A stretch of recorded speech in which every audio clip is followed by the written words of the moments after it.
Hello, ladies. Oh my goodness. Thank you for your patience.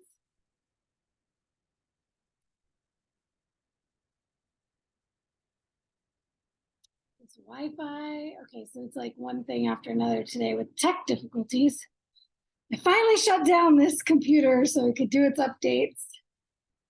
And then my Wi-Fi keeps kicking me off. Okay, so I think everything is working now. Yay, okay. And now I can finally get into Facebook.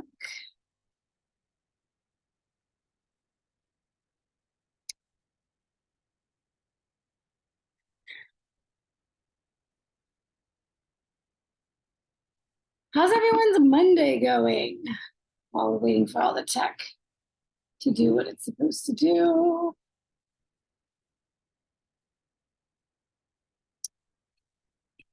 Deload is what we're talking about tonight. Deload Masterclass.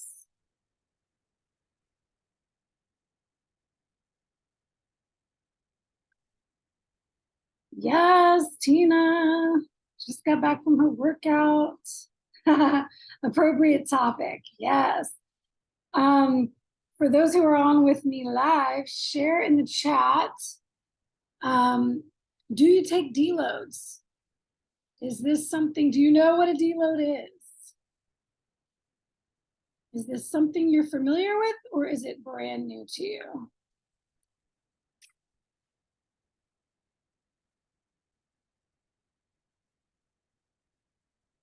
Okay, fingers crossed, we'll make it on the live.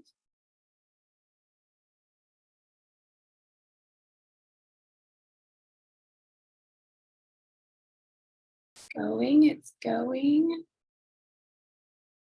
Okay, Tina says, sort of, have done it pretty ad hoc. Woman after my own heart, as usual. It's a little foreshadowing about what I'm about to share with you all about how I do deloads and how I recommend you do deloads. Hint, hint, wink, wink. Okay, I had Shana was trying to join and something happened there. Okay, we are now live on Facebook. Yay, okay. Pull up the comments there.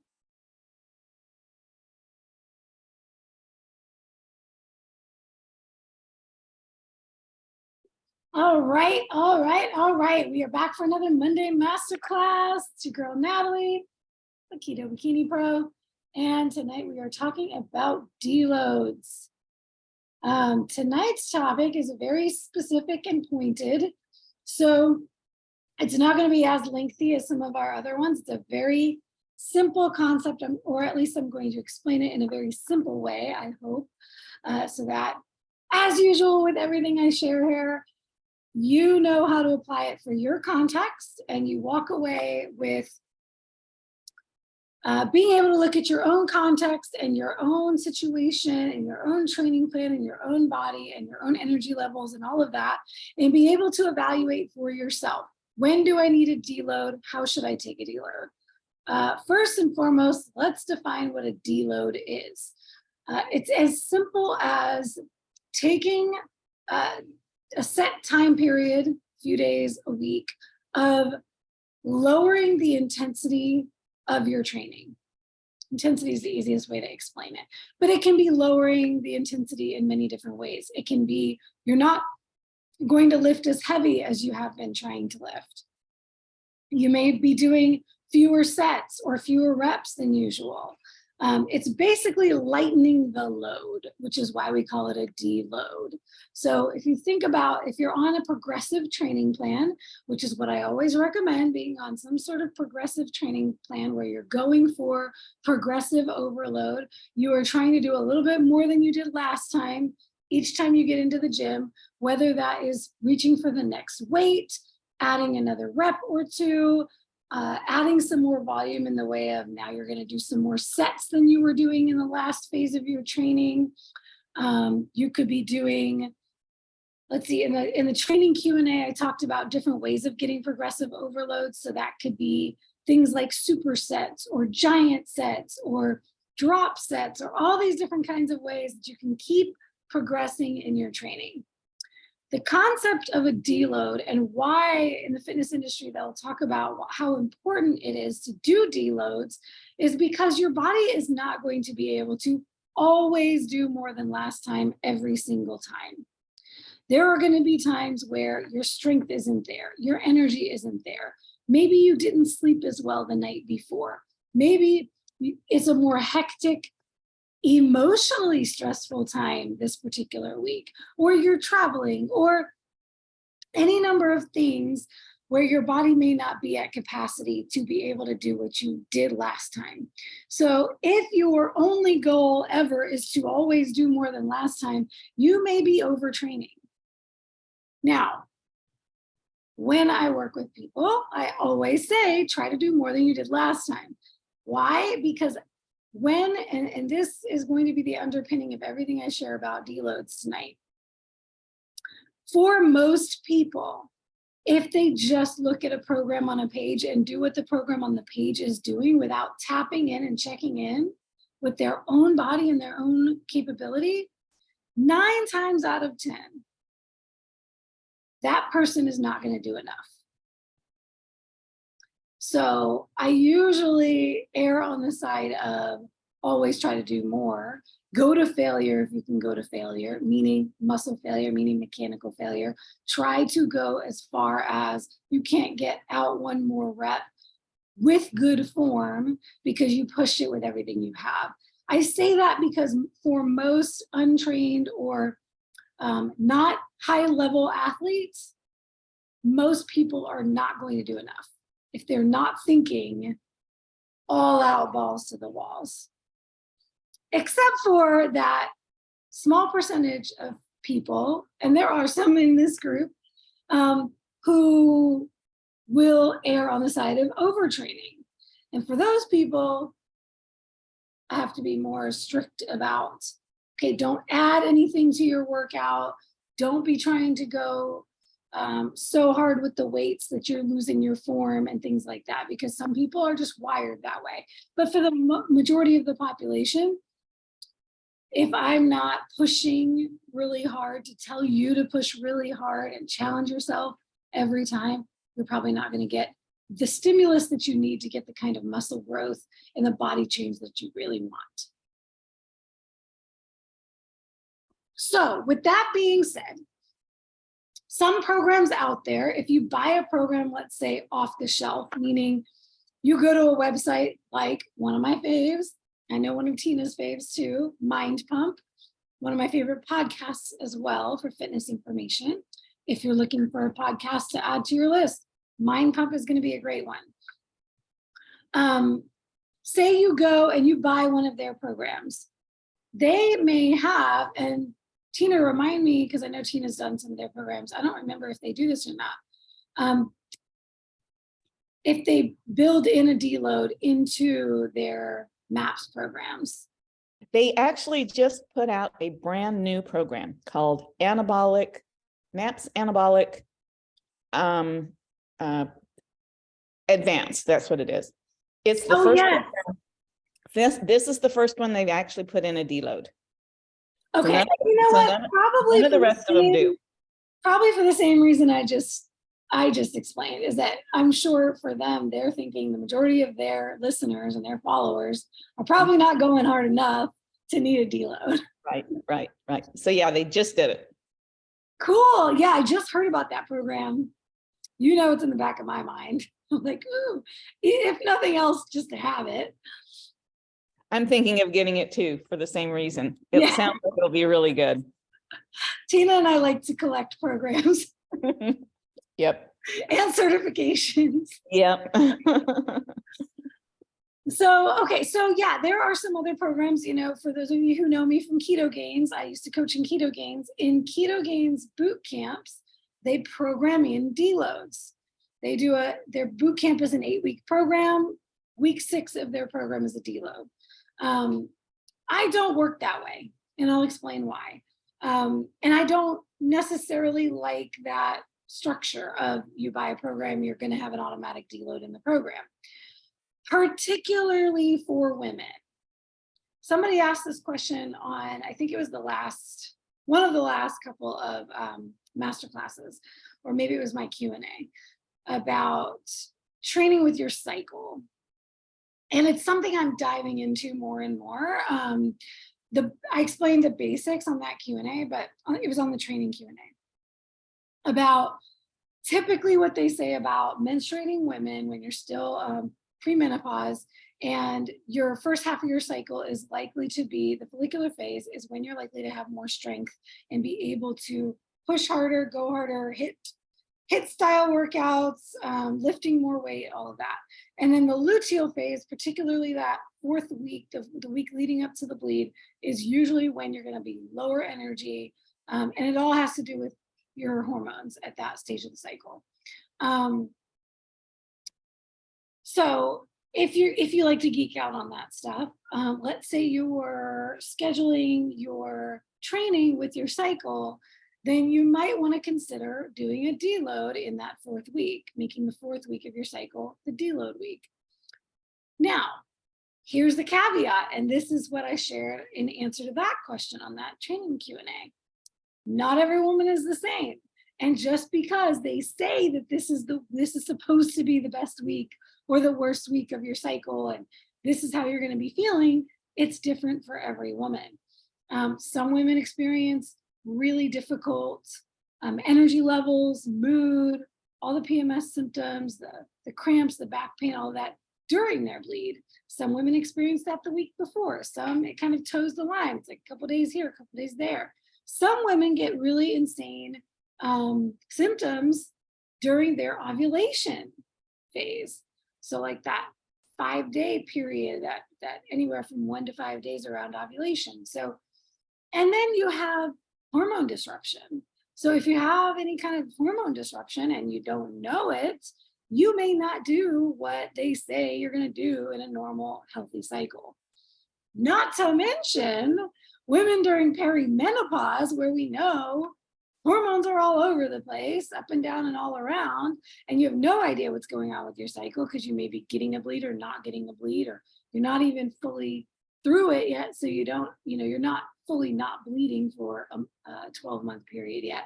So perimenopause, that would just mean everyone in perimenopause wouldn't know what to do if you're trying to do it according to what the experts say about your cycle. But I bring that up because whether you're still cycling, you're in perimenopause or postmenopause, women are different from men. Our hormones fluctuate. So if we're trying to time our deload according to what some piece of paper in some program that we bought says, we may be deloading at the wrong time. We may be taking a deload when we could be going hard and getting some of our best lifts in. Or if we're trying to train to our cycle, as the experts say, we could be deloading according to our cycle, which may not be according to what they say you're supposed to be the strongest or you're supposed to be the weakest. And then we could be deloading once again at the wrong time. So we could be missing out on the gains we could be getting if we pushed harder because we could during that time. So this is why I don't like, once again, if y'all have seen any of my stuff, I always say I don't do anything arbitrarily, and I don't encourage anyone to do anything arbitrarily. Everything should be according to your own context. What is my training program right now? How hard am I working in my training program? What did I do yesterday? What did I do last week? What have I been doing consistently day after day and week after week? If I've been going hard for a month, I have been increasing my weights. I have been increasing my reps. I have been leaving it all on the floor. I've been going to failure. And it's been a whole month or 6 weeks or 8 weeks, and I've been going to failure every time. And I've been getting these gains and improvements. And then all of a sudden, I start failing in the gym. I can't do what I used to do. I feel exhausted. I don't feel like I'm recovering. I'm sore. I'm more sore than usual. These are all signs that it may be time for you to take a deload. So My encouraged approach, the way that I would encourage all of you to do it, is first and foremost, if you're not tracking your training, absolutely best practice to track what you're doing. Just like your nutrition.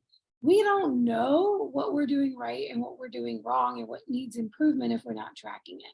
So if you've been working out here and there and you're not on a structured plan, first of all, get a structured plan, whether you find one for free online, whether you get a coach or whether you buy a program that's preset, follow a program. That's going to always be my number one recommendation. From there, don't just take the program and don't make any notes and don't track what you're doing. Take the program and use something to track it. Somebody asked this question in the group, or it might have been in a DM, about what do I recommend for tracking your weights lifted, your reps, your sets, those kinds of things. For those that are working with me, I have an app where you can actually pull up your workout, follow along. It's not a follow along like video, like workout video, like those YouTube ones, but it has demo videos and you can see, okay, this is the exercise I'm doing, and it has a place for you to write in your weights and add notes and all of that. If you're not working with me, there are lots of apps you can download just to track your training. You may not even be buying programming on those apps, but you can just track your training there. And let me encourage anybody on here who uses an app to track your weights lifted and things of that nature to drop it in the chat what you like to use. I've never used one. I personally I just use the Notes app on my phone. So it's like the little notepad, and you just type in whatever you want. I have a million notes, content ideas, like I'm always writing things in my notes. So for me, I literally just copy and paste my workout that my trainer gives me, and I have it all on the page of my Notes app, and I write down my weights there. And if I got a PR or I lifted more than last time, I write a little asterisk and I write increased weights or increased reps, or I make any notes I need to make there. And then the next time I go back, I just copy and paste the same workout and I change what I need to change. If I use different equipment because that equipment wasn't available, I'll make a note in there. I use dumbbells instead of barbells this time, or I use cables, or I'll make a note so that if I didn't get to a new weight, I might have been using a different piece of equipment. And that might be why I couldn't lift the same. So all of these things are important for you to know. And it's also really important for your mindset so that you're not thinking you're failing or going backwards, when it might just be you went to a different gym and you used a cable machine at Planet Fitness last time. And this time you used a cable machine at a bodybuilding gym or at LA Fitness or at some other gym. And you're like, why does this feel so much harder? Well, it could just be that they're calibrated differently because it was a different gym or it was a different piece of equipment. Different pieces of equipment tend to challenge your muscles in different ways, or maybe in different angles. So it's important to note any of these things. Let's see. Tina says she uses an Excel spreadsheet and it's on her phone. Great way to see what I'm doing. Willing to share if anyone is interested. Microsoft Excel, but could save it in a different format. Ooh, yeah, it would be really cool if you could put it into like a Google Sheet. You could share it in the group.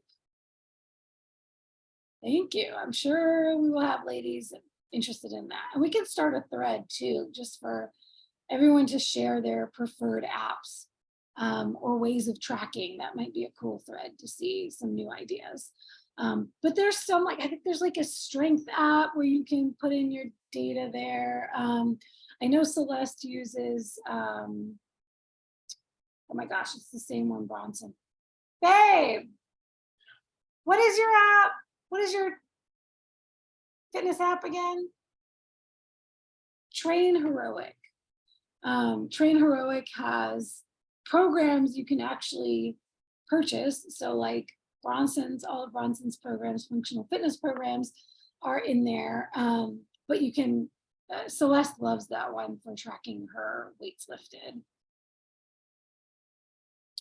So there's a lot of different ones. You could probably just Google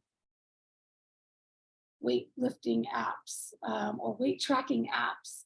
And there will be a whole laundry list, and you can probably find pros and cons and all kinds of things. I think JFit is another one. J-E Fit. I think it's J-E Fit. I could be thinking that wrong. That I know a lot of folks in Keto Gains used. There's a few different ones. But all that to say, track your training. The other big thing I've said on many classes, and I will continue to say, it's really important to track your biofeedback. And what I mean by biofeedback is everything about your body that you can track. And this is not like your biometrics. So it's not body fat, body composition, weight, those kinds of things. It is how your body's feeling, right? And I say track, but track is just nothing more than taking note. So it could be journaling. It could be just becoming more aware and maybe reflecting at the end of the day about how you're feeling, or at the end of the week. Really powerful thing that I do with my clients that they love is our weekly check-ins have a biofeedback rating system. So it's a list of 10 different biofeedback points that I ask them to rate on a scale of 1 to 10 once a week and let me know. Sleep, here's a little rundown. I might forget a couple. It's hunger, satiety, energy, mood, libido, strength and endurance and stamina in the gym, particularly in the gym, digestion and bowel habits, sleep, stress level, and I might be forgetting one more. It's like 9 or 10. These are the kinds of things that's important to take note of on a daily and weekly basis. So when you're going to the gym and you're not able to give it your best and you feel like a failure, you have some things you can draw upon. How has my sleep been the last few days, the last week? Do I have some extra stress going on in my life right now?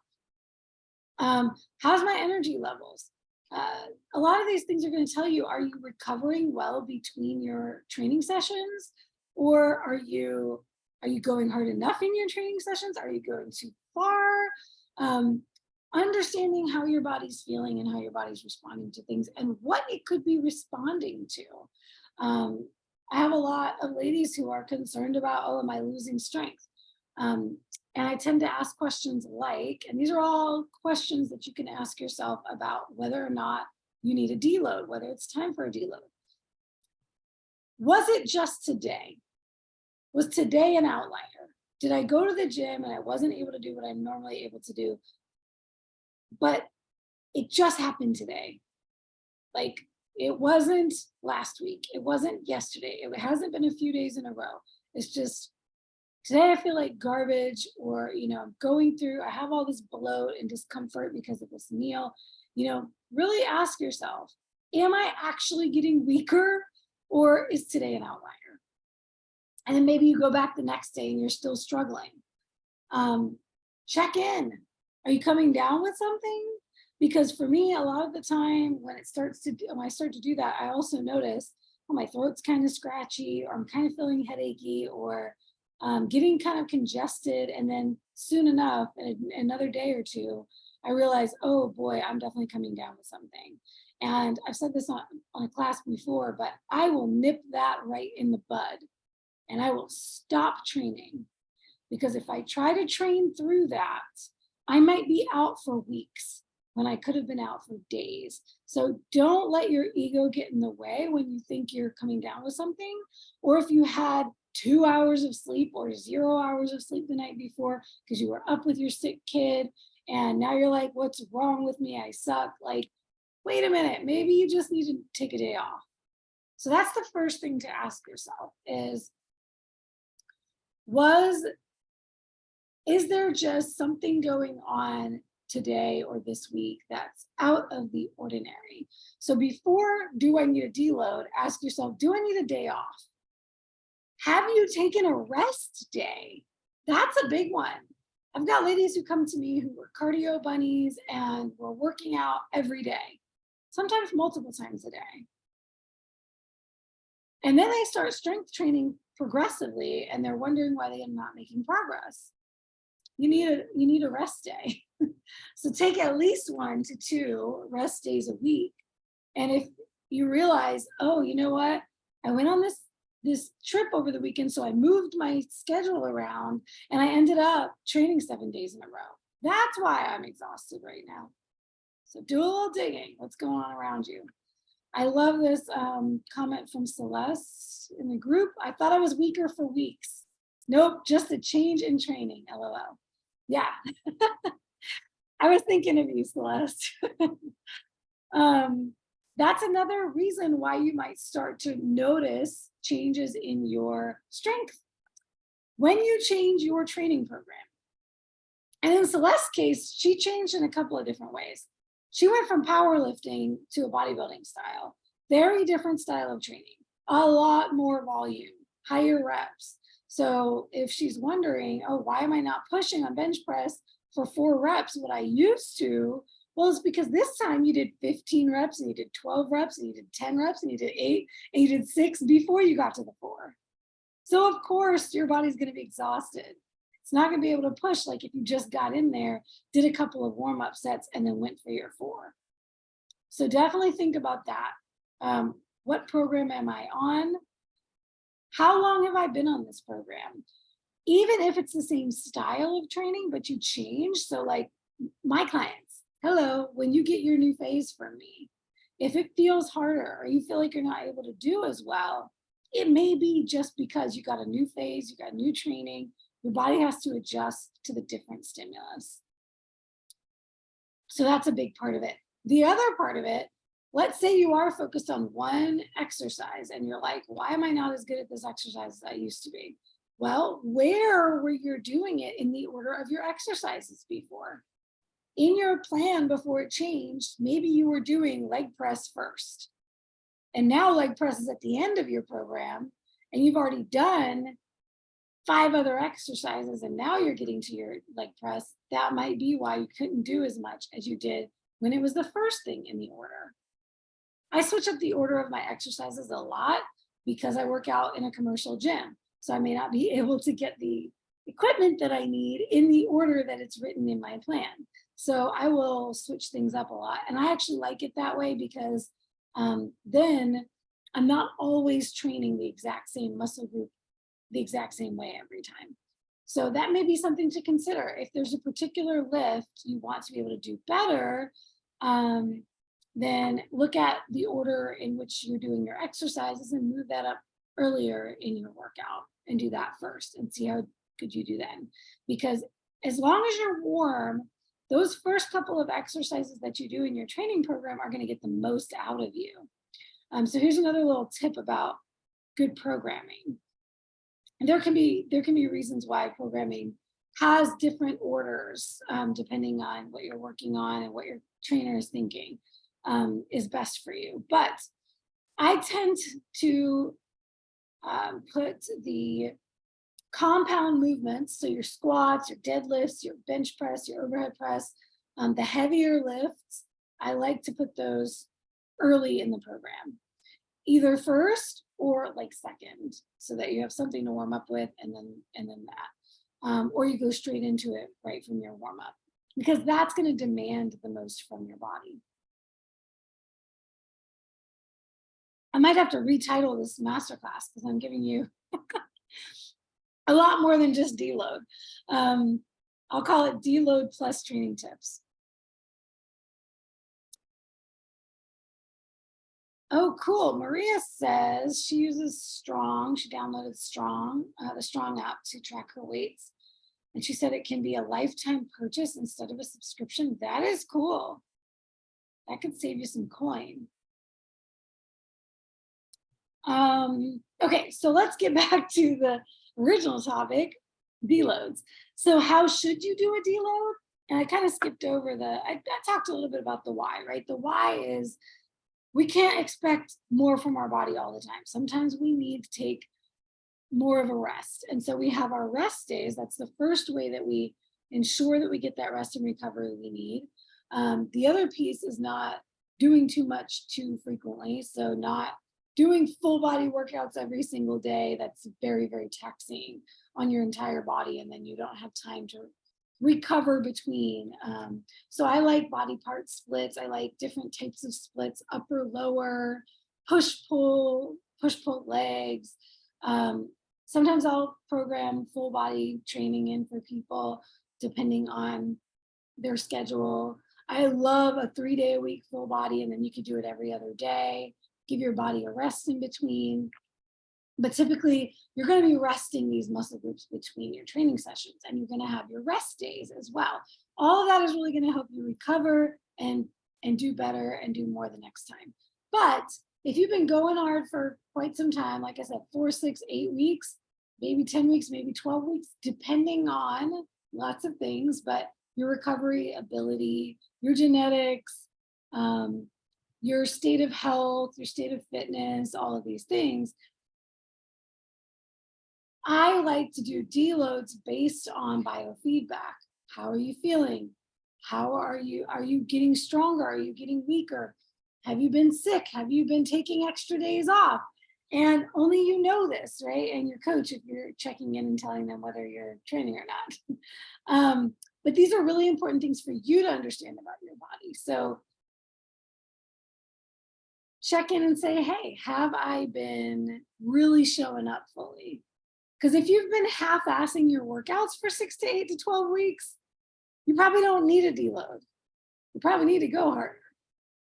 If you've been taking extra days off and you have like a 5-day training split, but you're really only getting 2 or 3 days in for that week, you might not need a deload.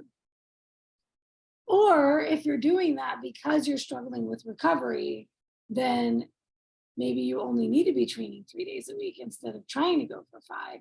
So these are all things that, like, I can't tell you XYZ is going to be perfect for everyone. It's really going to depend on you and what your body is telling you.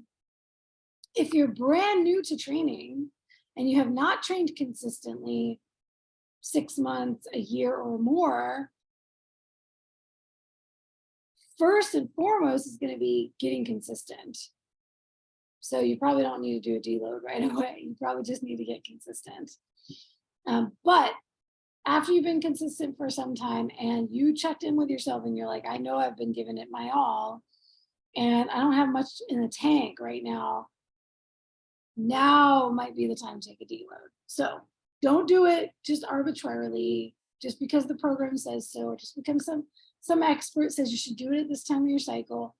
Ask yourself, what have I been doing lately? How is my body feeling? Do I need a deload? Then let's talk about how to execute the deload. And as we're talking about this, if anybody has questions about how to understand when they may need a deload or not, feel free to drop it in the chat and I will address that. But let's talk about the how to do a deload. It's as simple as you can keep doing your same program, but just cut down on the volume and or the intensity. So you could cut a set out of each exercise. So you're doing one less set for each exercise. You could cut down the reps. So maybe you were doing 8 to 12 reps, and now instead of going to failure for 12, you're like, I'm going to use the same weights I did last time, but I'm only going to do 8 or 10 reps. So I'm going to leave some reps in reserve, which is a term in the industry that you use to describe, how many more reps could you have done to go to failure? So you can leave some reps in reserve. A really classic way to do it is just drop your weights. Go to where you were a few weeks ago, when you started this phase, and cut back to your old weights. Lift a little bit lighter for the same number of sets and reps. Or you could even cut a set back of each exercise and do less weight. So basically, you're just lightening your load, deloading. And generally, I would recommend doing this for a week of your program. That's kind of the classic way of doing it. Another way of doing it, and this is really, I would say I don't know if this is a term, like we talk about eat intuitively. I would say I lift intuitively. And I'm kind of always gauging where I'm at and what I'm capable of and what I can do that day. And so I don't necessarily take a week-long deload. I will do less when I need to do less and do more when I need to do more. And that might be I push heavy, push hard on my shoulder day. The next day is leg day, and I'm feeling really sore and I'm struggling with my legs. I might even switch around my workouts and say, you know what, my legs don't have it today. So I'm going to do biceps today, or switch it for a different day in my program and to see if I can still give it my all there. Then I could try again on leg day. So for me, I do it very much on a day to day. But this is something I would caution against if you're new, because this is something that comes with time, really understanding your body and what you're capable of and what you've done for a long period of time. When you're newer, you're going to have more of an uphill battle. It's going to be more, it's not going to feel good. And it's going to feel challenging. It's going to be a struggle more than it's not going to be a struggle. So a lot of that is just going to be pushing through those feelings, because what you don't want to do is now let your brain start, your mind convince you, oh, I must need a deload. I didn't really push that hard last week, but man, my body is sore, because I haven't ever trained consistently. And oh, I must need a deload. Like, these are the kinds of thoughts to check. I always say, check your thoughts, like question every thought you think. Ask yourself first, should I really be doing more? So gauging that way. Let's see. Tina says, I like going to an entire new program. There is a learning curve that slows me down in the first week.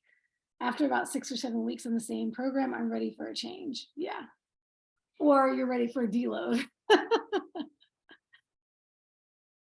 Or both. And that's actually another, could be another good way of doing it is, you've been on this program for 6 or 7 weeks, take a deload on that same program and then start a new program, because a new program is always going to ask more from you. Not even necessarily if that program is asking you to do more volume or more intensity or whatever, but it's just the simple fact that you're changing what you're doing. So it's going to be a new stimulus to your body, and it's going to ask your body to adjust to a new stimulus. So before going to a new program is a great time to do a deload. Ha, yes, Celeste says this week might be a little deloadish for me after maxing out on deadlift and bench on Saturday. Yeah, and that's another great tip as well. If you just hit some personal bests, some PRs, personal records, and maybe the following week or the following day, you lighten it up a little bit and not try to go for another PR immediately.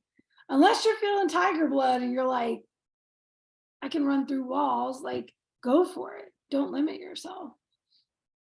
But it's a very, this is what I always say, become the CEO of your body, right? Know yourself, know your body, learn your body, really try to understand these cues. When your body's asking you to take a step back versus when that's really just your bitch voice in the brain saying, oh, you deserve a break because you walked up a flight of stairs today. Yeah, Celeste was tiger blood on Saturday. I love it. Badass. Oh, here's another great time to do a deload. This is inspired by one of my newer clients who is just transitioning. She's been in keto before, but we are transitioning her into keto now. If you are new to keto, or you're restarting keto because you've been off track for quite some time, and your body needs to now readapt, become fat adapted again, that may be a time to just let go of the ego and chill out with your lifting, at least for the first week. It could take a little bit longer, but it's going to be tough to push through when you're changing your fuel sources.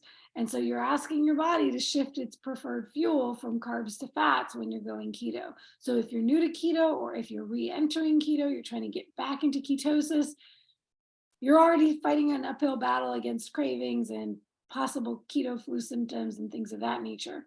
Use your salt, get more salt, get your electrolytes, hydrate properly, get plenty of fat during that period, but also you just may need to slow down on the intensity or what you're expecting from yourself in your workouts. So new to keto, deload time. If you're already a trained lifter, great time for deload.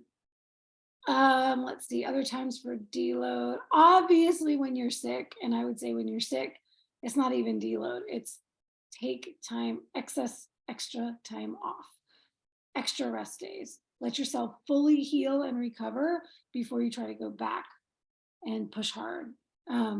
Perfect example of this, the last few weeks, I keep like battling something, trying to get the best of me, trying to get me sick. And then I'm like, okay, chill out. And then I'm like, all right, now I feel good, go back to the gym. And then it's like knocked out again. And it's crazy. It seems like this is going around. My coach actually shared that he has a few other clients who've been dealing with the same thing. So it will humble you real quick if you try to go back too soon. So chill out, let your body recover, take more than a deload, take time off when you're sick. Vacation could be a great time for a deload. I know a lot of y'all go on vacation and you're looking for a gym you can go work out at, or for some of my clients, I program band or body weight workouts for them to do while they're on vacation.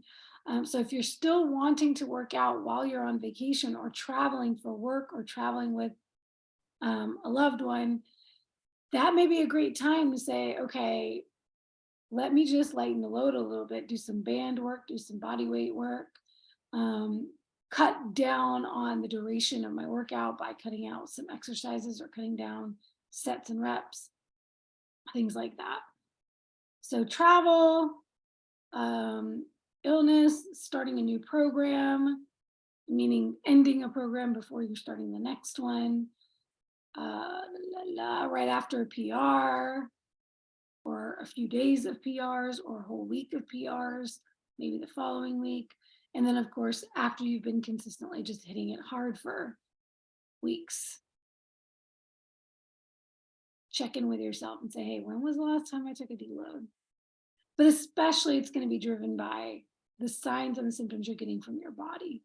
When you're feeling more run down, you're feeling less strong, you're realizing that your recovery is not as good in between workouts, that is a clear sign it's time for a deload.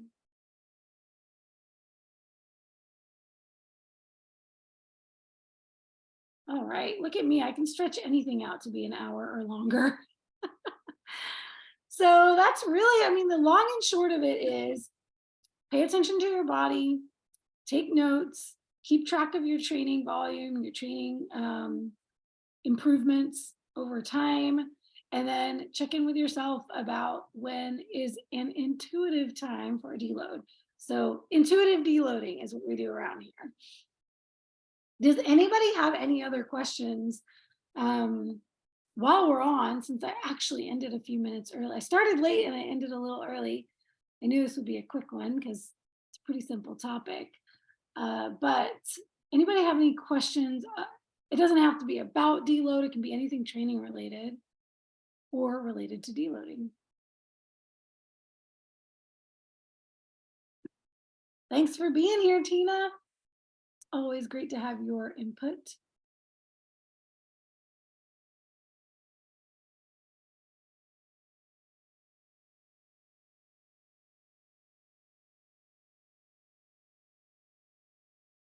All right, it's a small group here tonight. So I will get a thread started in the group so y'all can share your ideas for apps to track your training. And Tina is going to be amazing and try to send us that spreadsheet she uses. Thank you so much for that. And that's it for tonight. We'll keep it a short one tonight. I will see you in the group. And as usual, you are always welcome to request topics for the next masterclass.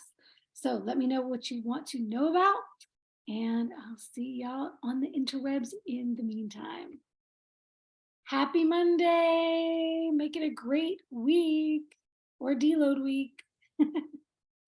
Peace out.